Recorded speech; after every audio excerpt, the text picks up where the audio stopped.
கிறிஸ்துவுக்குள் அன்பான கர்த்தருடைய பிள்ளைகளை, இன்றைய வேத வசனமும் ஜெபமும் மத்தேயு எழுதின சுவிசேஷம் 10ஆம் அதிகாரம் 1ஆம் வசனம். அப்பொழுது அவர் தம்முடைய 12 சீசர்களையும் தம்மிடத்தில் வரவழைத்து அசுத்த ஆவிகளை துரத்தவும் சகல வியாதிகளையும் சகல நோய்களையும் நீக்கவும் அவர்களுக்கு அதிகாரம் கொடுத்தார்.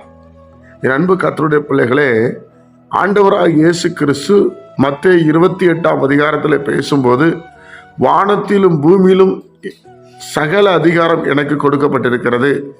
அதே அதிகாரத்தை கர்த்தருடைய பிள்ளைகளே சீசர்களுக்கு ஆண்டவர் நீங்கள் என்ன செய்ய வேண்டும் என்பதை கொடுக்க அவர் வல்லமையுள்ள தேவனாயிருக்கிறார். யோசிச்சு பாருங்க, சீசர்களுக்கு அதை கொடுக்கிறார்.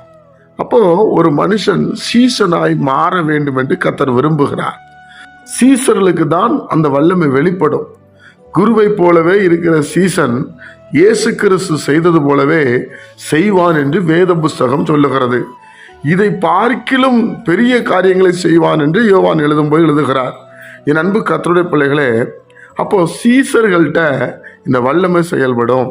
அசுத்த ஆவியை துரத்துவாங்க, வியாதியை சுகமாக்குவாங்க, நோய்களை நீக்குவாங்க என்று வேத புஸ்தகம் சொல்லுகிறது. அப்போ கர்த்தருடைய நாமத்தினால தேவனுடைய பிள்ளைகளே, நாம் ஒவ்வொருவரும் சீசனாய் மாறி ஜெபிக்கும் போது அந்த வல்லமை நம்மிடத்திலிருந்து வெளிப்படும். அப்போ இயேசுவை அதிகமாய் நாம் பார்த்து வியாதி மாற வேண்டும், வியாதி மறைய வேண்டும், வீட்டுக்குள்ளே காணப்படுகிற பிசாசின் வல்லமைகள் நிர்மூலமாக வேண்டும், தடைகள் உடைக்கப்பட வேண்டும், போராட்டம் விலக வேண்டும் என்று சொன்னால் நீங்களும் நானும் இயேசு கிறிஸ்துவுக்கு சீசனாக இருக்க வேண்டும். இன்றைக்கு அநேகர் மனிதர்களுக்கு சீசராக இருக்கிறார்கள். நான் அவரை மாதிரி இருக்கிறேன், நான் இவரை மாதிரி இருக்கிறேன், இவர் தான் என் குரு, இவர் தான் என்னுடைய ஃபேவர் அப்படிலாம் சொல்றாங்க. தேவனுடைய பிள்ளைகளே, அது பிரயோஜனம் இல்லை. நமக்கு ஒரே ஒரு குரு, ஆண்டவராகிய இயேசு கிறிஸ்து மாத்திரமே. குருவுக்கு ஏற்ற விதமாய் மாறுவதுதான் சீசன். 12 பேரு, 70 பேரு, 500 பேரு, இப்படி அவருடைய நாமத்தினாலே சீசர்களாய் இருந்தவர்கள் வல்லமையாய் பயன்படுத்தப்பட்டார்கள். அப்போ சீசனாய் மாற வேண்டும் என்று விரும்பணும். சீசன் குருவை பார்த்து கொண்டே இருப்பார். குருவை நம்ம எப்படி பார்க்கிறது? நம் ஆண்டவராய் இயேசு கிறிஸ்துவை நீங்க வேத வசனத்தின்படி தான் பார்க்க முடியும்.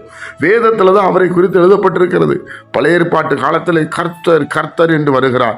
புதிய ஏற்பாட்டு காலத்தில் கிறிஸ்து இயேசு என்று வருகிறார், கிறிஸ்து என்று வருகிறார், மேசியா என்று வருகிறார், குமாரன் என்று வருகிறார். தேவனுடைய பிள்ளைகளே, அப்படி நாம் தேவனை பார்க்கும்போது நமக்கும் அந்த வல்லமை கிரிய செய்யும்.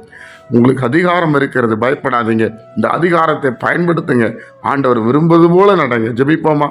பரிசுத்த பிதாவே, உம்முடைய குமாரன் இயேசுவின் நாமத்துல வருகிறப்பா, நீர் எங்களுக்கு எவ்வளவு பெரிய அதிகாரத்தை கொடுத்திருக்கிறீர். உம்முடைய சீசனா எங்களை ஏற்றுக்கொண்டதற்காக உமக்கு ஸ்தோத்திரம்.